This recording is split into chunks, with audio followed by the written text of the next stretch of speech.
Baik, kita mulai ya. Bismillahirrahmanirrahim. Assalamualaikum warahmatullahi wabarakatuh. Selamat siang semuanya ya. Hari ini kita daring lagi ya. Tidak apa-apa, nanti mungkin mudah-mudahan pekan depan atau 2 minggu lagi kita bisa bertemu lagi secara luring di kelas ya. Nah, untuk praktikum juga ya, insya Allah hari Senin adalah praktikum hari pertama, dan itu juga kita daring dulu. Daring dulu. Hari Senin ya, itu ntar saya lupa ya, yang pagi itu K2 apa K1 ya? K2 kalau nggak salah ya. K2, dan yang siang itu K1 ya. Nanti karena daring, jadi seluruh K2 bisa hadir pagi-pagi, dan seluruh K1 bisa hadir pagi-pagi ya.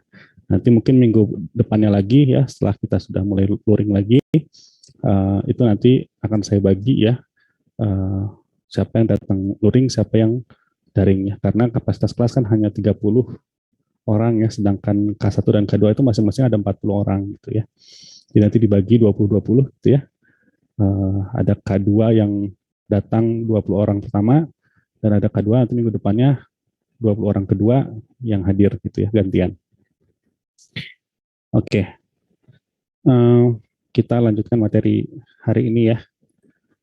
Kemarin kita sudah sampai ke deret Taylor. Hari ini kita akan saya matikan aja kameranya biar hemat bandwidth.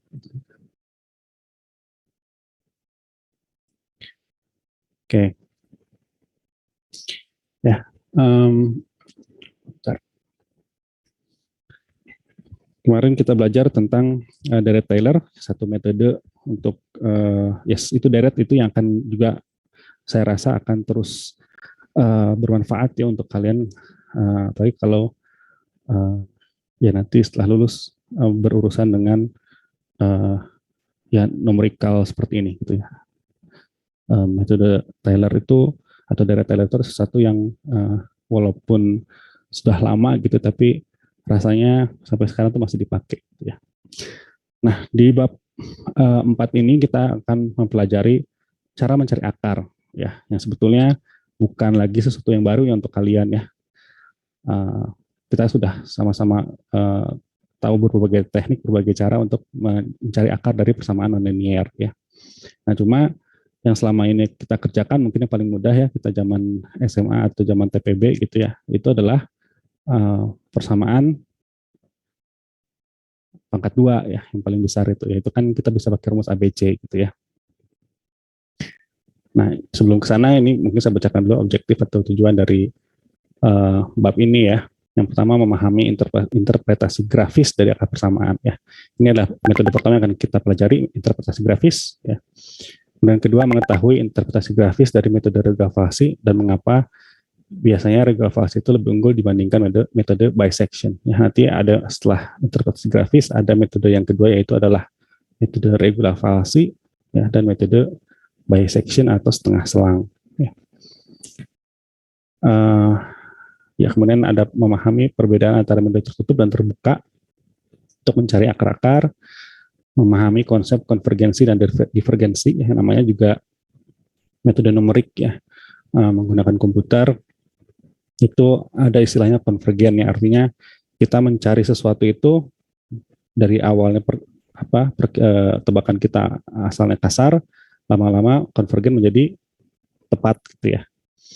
Tapi kalau divergensi sebaliknya ya, yang kita menebak tapi lama-lama nggak mengerucut, malah tambah buyar gitu, tambah kemana-mana gitu, nggak menuju kepada yang kita sasar gitu. Menggunakan metode grafik dan dua kurva untuk memberikan manifestasi visual dan dari konsep, mengetahui mengapa metode tertutup selalu konvergen, sedangkan metode terbuka kadang-kadang divergen. Ini harus yang mungkin yang paling penting ya, gitu ya. Kenapa kita dalam suatu permasalahan numerik, kapan kita harus pakai metode tertutup, kapan kita harus menggunakan metode terbuka. Kita harus tahu ya, karena itu biasanya kalau di ujian ini biasanya keluar, gitu ya. Harus tahu kapan kita bisa menggunakan metode tertutup, kapan kita bisa menggunakan yang terbuka. Gitu ya. Dan terakhir, menyadari bahwa konvergensi metode terbuka lebih mungkin tercapai jika tebakan awal berada di dekat akar sebenarnya. Nanti kita lihat ya, bahwa metode terbuka yang sesuai namanya terbuka ya, dia cenderung atau bukan cenderung, dia punya kelemahan bahwa dia mungkin divergen. Gitu ya. Tapi kalau tertutup, itu hampir pasti konvergen. Gitu. Nanti kita lihat ya. Oke, ini ya. Jadi yang selama ini kita pelajari ya, untuk mencari akar-akar ya, dari pangkat 2 di sini maksimal ya. Ini mudah kita menggunakan rumus ABC ini ya. Gitu. Di mana akar-akar dari AX kuadrat tambah BX tambah C sama 0, yaitu ya ini ya, yang selama ini kita kenal. Nah, tapi kalau pangkatnya udah pangkat 5, 6 gitu ya, 7, ini kita mau pakai rumus apa lagi gitu ya, susah. Ya, apalagi kalau udah sin X, cos plus X, ini akar-akarnya apa, ini kan sulit ya. Gitu. Kalau nggak kita nih, ada beberapa metode ya. Yang pertama itu pencarian tertutup. Ini mencari satu akar, pencarian tertutup ya, ada nanti metode grafis sesuai namanya grafis ya. Jadi persamaan-persamaan yang susah tadi ini ya, itu di plot ya, ini juga di plot gitu, di plot grafis, terus kita lihat akarnya ada di mana gitu ya, hanya melihat gambar gitu. Nah, sebenarnya itu bukan metode numerik ya, hanya melihat dari grafis kita gambar, kita lihat di mana perpotongan dengan sumbu X gitu kan ya. Nanti kita lihat. Kemudian ada setengah selang atau uh, bisection, kemudian ada regravasi. Nah, pencarian terbuka, ada pendekatan berurutan, ada secant, ada Newton-Raphson ya. Kemudian ada pencarian akar ganda ya. Nah, kalau yang sebelah kiri itu pencarian satu akar. Jadi tergantung dari nilai tebakan kita ya. Itu kita hanya bisa mendapatkan tebakan satu akar. Sedangkan metode Muller dan Bairstow ini ya, itu kita bisa mendapatkan lebih dari satu akar gitu. Ya, kalau memang ada akarnya banyak gitu ya. Nah, ini contoh ya. Ini metode yang pertama yaitu metode tertutup yang metode grafis ya. Contoh di sini ya, tentukan koefisien geser C ya, dari seorang penerjun payung yang memiliki massa 68,1 kg agar memiliki kecepatan 40 meter per sekon setelah jatuh selama 10 detik. Gravitasinya diasumsikan 98,1 meter per sekon kuadrat. Ya. Nah, rumusnya diberikan di sini ya, bahwa Fc sama dengan Gm per C 1 min eksponen sekian min kecepatan V gitu ya. Kalau kita masukkan semua yang diketahui ya, gravitasi dikali masanya ya, kemudian massa dan waktu 10 detiknya dan kecepatannya 40 meter per sekon kita masukkan, kita dapatkan ini ya, formulasi ini gitu, ya. Di sini yang kita cari adalah nilai C-nya berapa gitu. Nah, dengan menggunakan metode grafis ya, kita bisa coba-coba ya, masukkan nilai C-nya dari 4, 8, 12, 16, 20. Kita temukan hasil formula ini berapa, itu FC itu berapa gitu ya. Kalau kita hitung ya, kita dapatkan segini. Dan memasukkan berbagai nilai C ini. Di sini dan di sana. Nah, ini kalau titik-titik FC ini kita plot dalam grafik, ya, kita akan dapatkan ini ya. Ini 34,19, ini 17,7 ya, yang ini. Kemudian ini 6,114 ya. Kemudian ini adalah minus 2,23, ini minus 8,368 ya. Nah, kita plot titik-titik itu, terus kita sambungkan ya semua titik-titik itu ya, sambungkan kira-kira seperti itu gitu ya. Kita akan temukan bahwa akar itu sekitar sini, antara 12 dan berapa nih, 14 mungkin ya gitu ya. Jadi kita bisa menebak dari situ gitu. Nah, ini metode grafis gitu ya. Jadi dengan memplot kemudian kita melihat perpotongannya dengan sumbu X gitu, ya. Ini metode yang paling mudah ya. Ini juga sama ya, kalau kita punya plot kurva fx ya. Ini fx-nya apa? Sin 2x tambah 2 cos 5x ya. Kalau diplot seperti ini ya, kemudian kalau kita perbesar bagian ini ya, yang berpotongan dengan sumbu x ada 2 ya, sini ada di hampir 0,4 dan sekitar 0,85 di situ. Nah, ini solusi eksaknya adalah ini ya. 0,38 bukan eksak, ini pendekatan juga ya. 0,38 dan 0,84 ya. Gitu.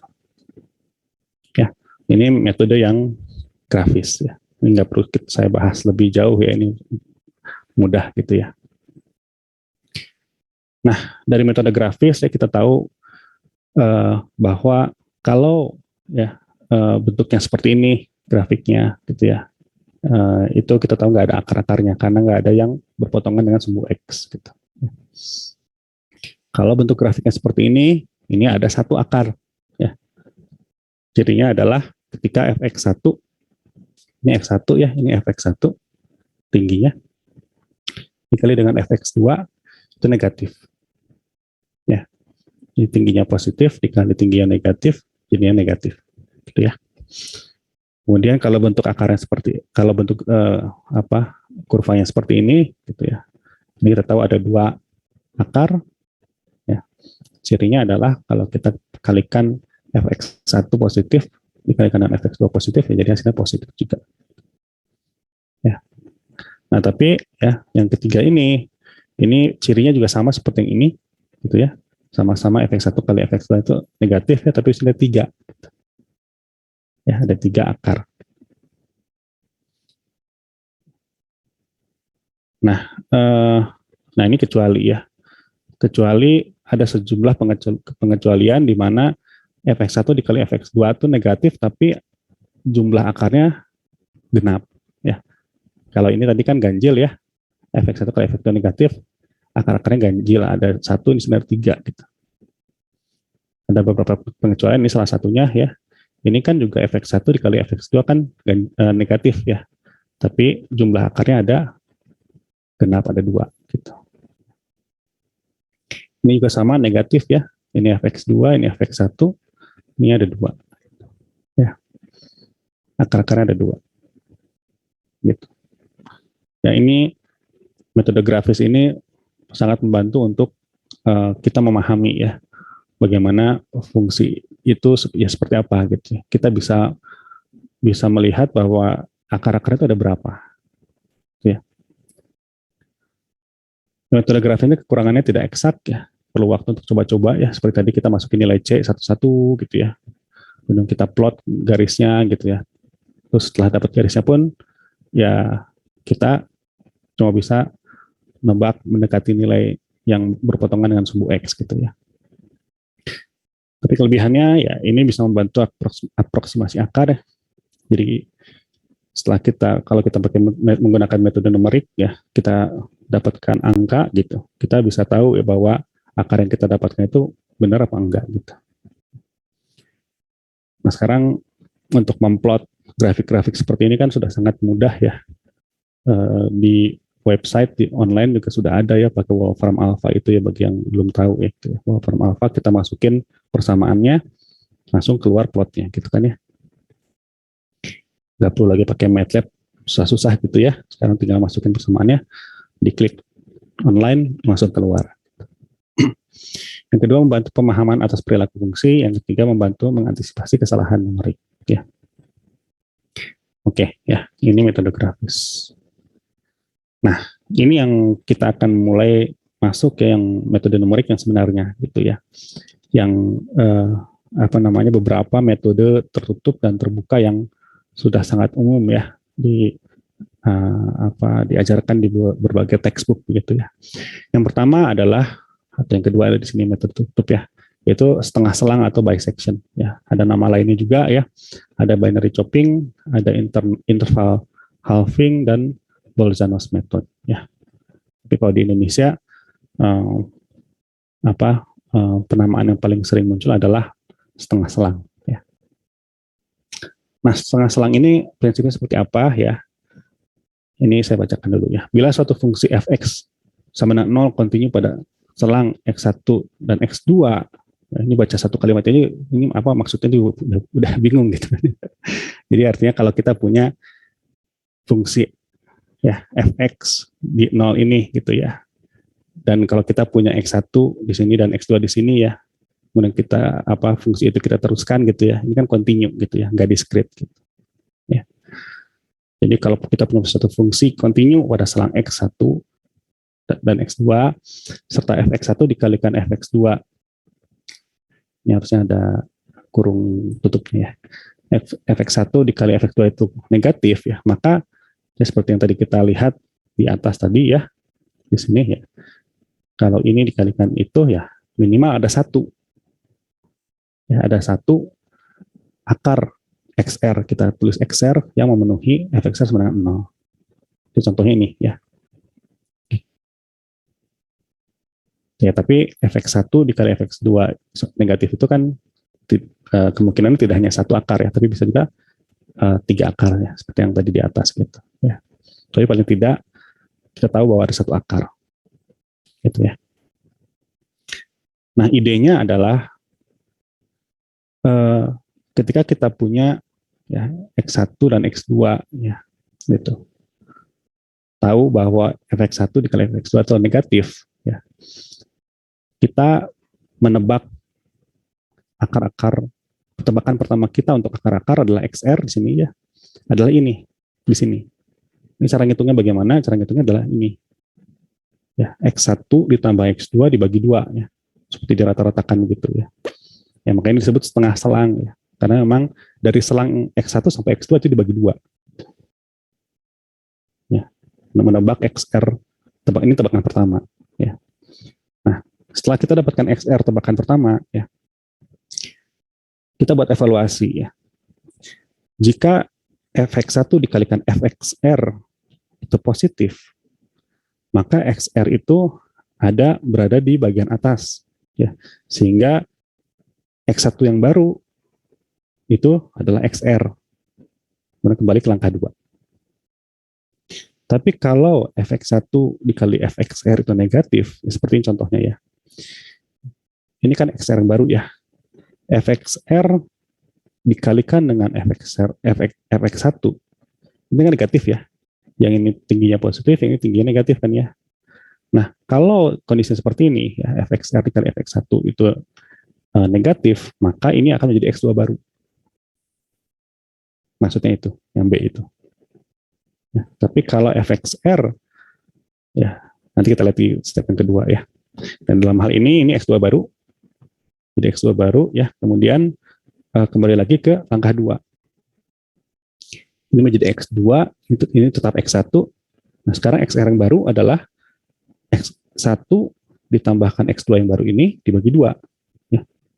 Ditambahkan XR yang baru adalah ini. Nah, sekarang Fxr dikalikan Fx1 kan sekarang jadi positif ya, karena negatif kali negatif jadi positif. Makanya sekarang XR ini menjadi X1.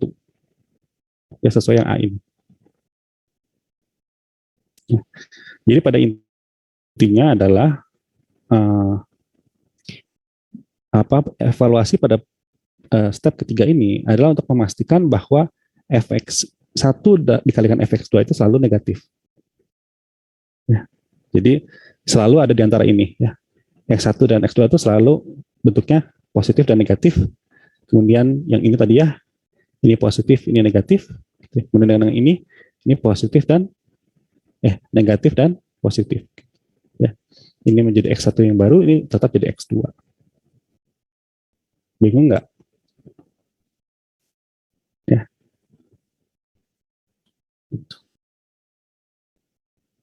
Ya. Kalau saya ulangi lagi ya, itu tadi ya X1, X2, XR tengah-tengahnya jadi ada di sini, ini menjadi X2 di sini. Ya. Sekarang X2-nya ini, X1 tetap ini, ya. Terus X1 tambah X2 bagi 2 ada di sini, ini jadi XR. Ya. Ini karena Fxr yang ini dikali dengan Fx1 itu positif, maka ini menjadi X1, ini tetap X2. Ya, ini nggak ada lagi. Dan begitu seterusnya sampai dia di sini. Sampai XR itu mendekati titik ini. Gitu. Ya, di mana Fx1 dikalikan Fxr itu harus sama dengan atau mendekati 0. Gitu. Nah, itulah akar-akarnya, XR terakhir itu. Ya, XR terakhir, di mana kalau Fxr terakhir itu dikalikan dengan Fx1, itu harus mendekati 0. Ya. Kalau bisa sama dengan 0 itu lebih baik. Gitu. Artinya dia eksak. Gitu, ya.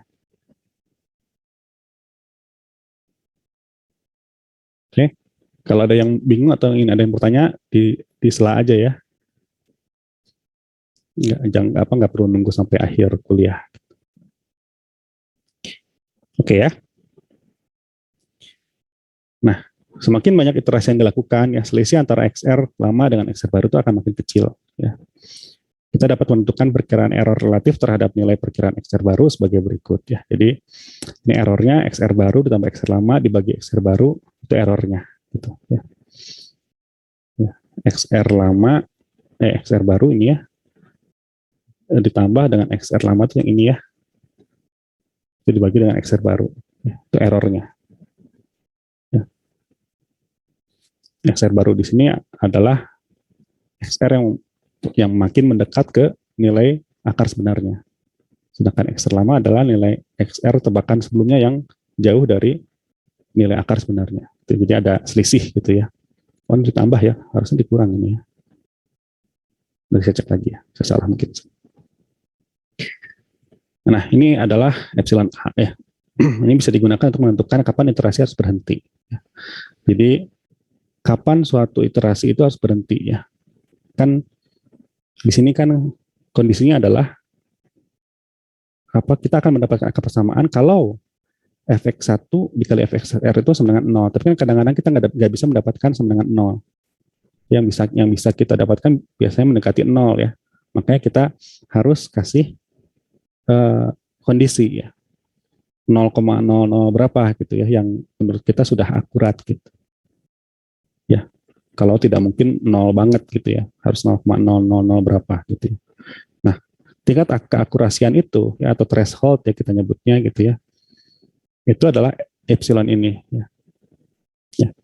Jadi error dari setiap iterasi itu harus kurang dari nilai ketelitian yang diminta. Gitu. Ya, iterasi akan berhenti kalau selisih antara XR baru dengan XR lama itu kurang dari epsilon. Ya. Kalau dibuat apa? Diagramnya gitu ya. Akan looping gitu ya. Ini kan apa namanya? Gimana ya?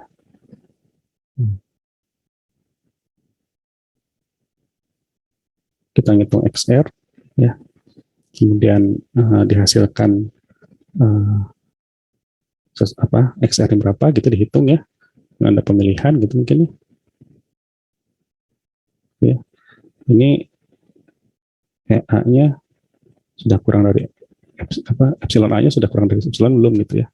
Kalau ya berarti selesai gitu ya. Tapi kalau belum, ya dia ngitung lagi XR gitu. Itu kira-kira ya.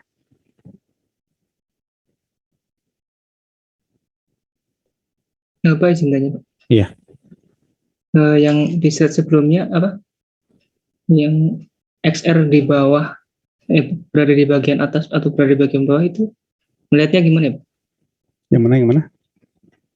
Yang maka XR berada di bagian atas gitu. Itu maksudnya di bagian atas X atau di bagian atas fungsi gimana? Oh iya, mungkin ini bikin bingung ya. Jadi ini seperti tadi ya. Jadi misalnya ini X1 fx1 dikali fx2 sebentar ya. Ini kan fx1 fx2 ini negatif ya.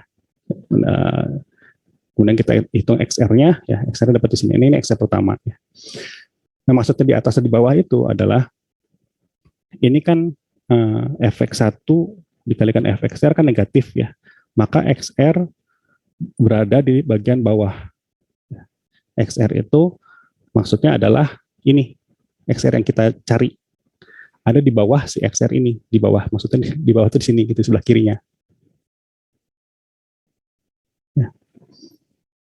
Jadi kalau ini dikalikan itu negatif, kan XR nggak mungkin ada sebelah kanannya. Gitu.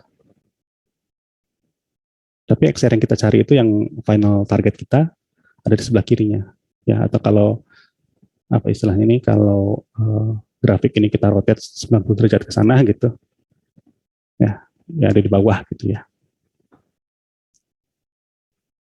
Sudah paham belum ya? Berarti kayak lebih kecil gitu Pak SE.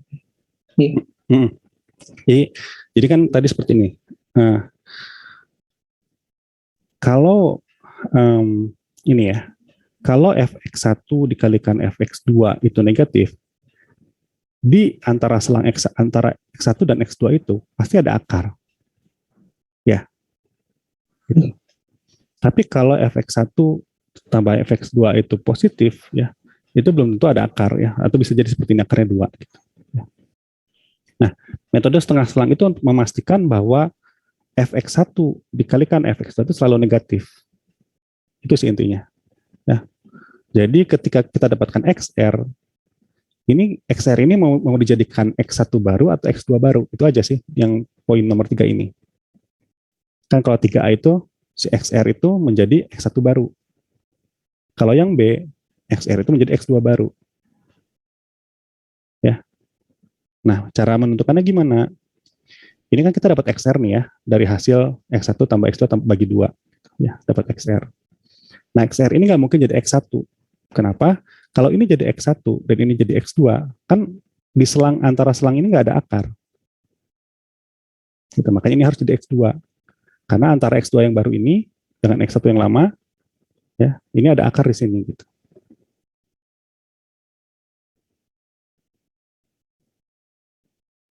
Iya, sudah paham, Pak. Paham ya? Terima ya, terima kasih ininya pertanyaannya. Jadi gitu ya. Jadi metode setengah selang itu ya nanti juga setelah ini ada metode regulasi ya. Mirip ya. Jadi gimana cara ini kan karena metode tertutup ya. Metode tertutup adalah kita membuat batas X1 dan X2 di mana di antara batas ini di tengah-tengahnya pasti ada akar. Makanya disebut tertutup. Karena kita menentukan batas kiri dan batas kanan, di tengah-tengahnya ada akar. Gitu. Ya. Nah, cuma kalau di setengah selang atau di bisection method ini, XR atau XR ini adalah X akar ya, akar. Kita kan nebak-nebak terus ya akarnya. Tebakan pertama, tebakan kedua, sampai tebakan terakhir yang XR itu benar-benar ada di sini. Gitu. Ya. Nah, di metode setengah selang ini cara menentukan XR-nya itu dengan cara menjumlahkan dan membagi dua. Gitu. Ya. Nanti kita lihat regulasi seperti apa, tapi mirip-mirip gitu ya. Oke ya. Ada pertanyaan lain? Ini bertanya, Pak. Iya. Untuk yang error itu XR lama berarti tidak harus XR yang memang pertama kali itu. Pokoknya selisih yang sekarang sama sebelumnya. Bukan yang paling pertama. Ya, jadi kalau tarik saya ini kayaknya ini bukan plus ya, harusnya minus ini. Ya. Ini kalau dibahasakan lain ya, kalau pakai lama baru gini mungkin agak bingung ya bagi sebagian orang ya. Ini kalau saya tulis lagi.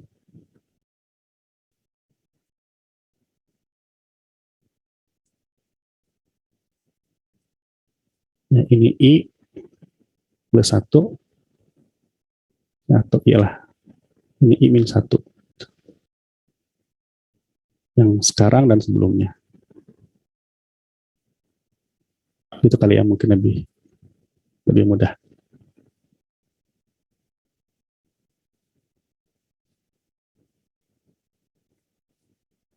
Gitu ya, mudah-mudahan menjawab ya.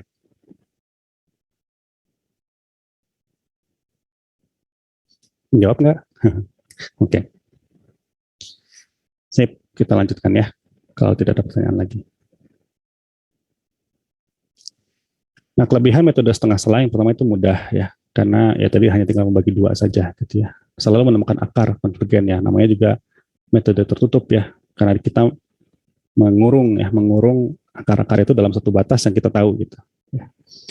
Jumlah iterasi yang dibutuhkan untuk mencapai kesalahan mutlak dapat dihitung a priori. Ya.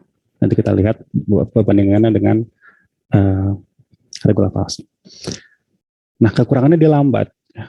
Kenapa lambat? Ya, ini tadi ya.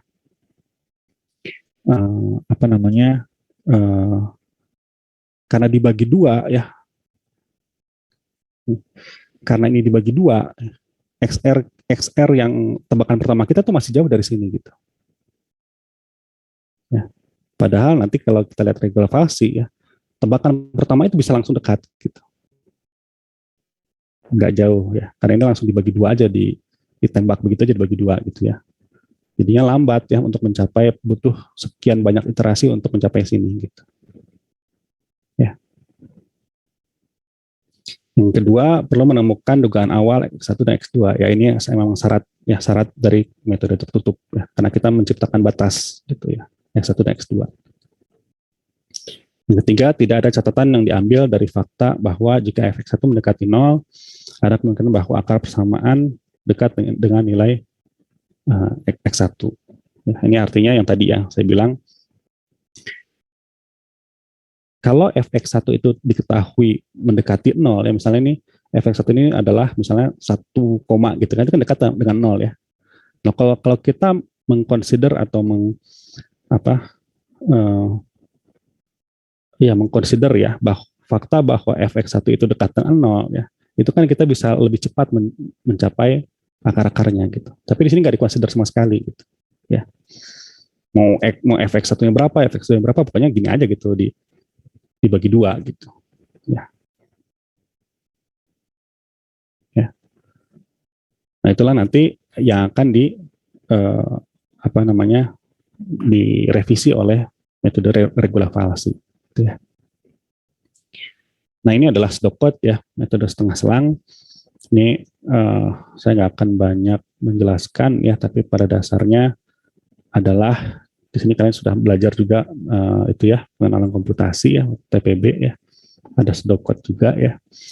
Jadi yang menjadi syarat dalam metode setengah selang itu ada kehadiran X1, X2 ya, atau X1, XB, kemudian ke telitiannya berapa, epsilonnya. Gitu ya. Kemudian ini adalah rumus dari setengah selangnya. Ya, di sini terkaan error awal. Oh iya, ya. Jadi kan ini kan while EA lebih dari epsilon ya. Nah, EA-nya berapa gitu, kita tebak aja ya, errornya 100 gitu. Selama ini kan harus jalan ya. Looping ini harus jalan. Jadi kita harus men-set up sedemikian rupa sehingga EA itu lebih dari epsilon. Ya, epsilon kita masukkan dari input user, dan EA kita bikin 100 aja gitu ya. Bisa 1000, bisa apa yang besar gitu ya. Supaya loop ini jalan. Jangan kasih yang kecil gitu ya. Kalau kasih kecil, nanti bisa jadi ini lebih kecil dibandingkan epsilon yang dimasukkan oleh user gitu. Jadi ini nggak jalan. Ya.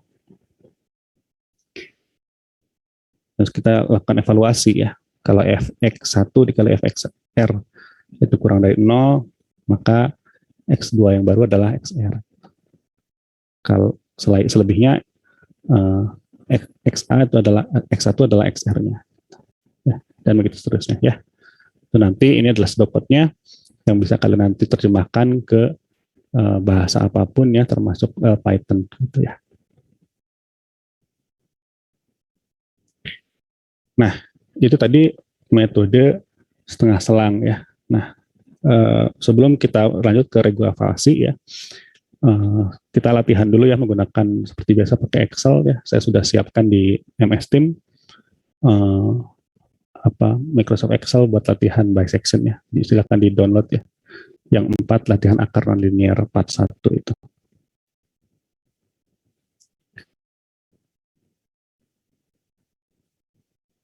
Saya buka.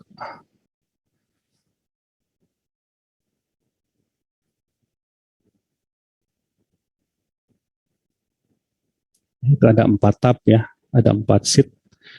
Itu klik sheet yang paling kiri yang bisection ya. Saya screen dulu.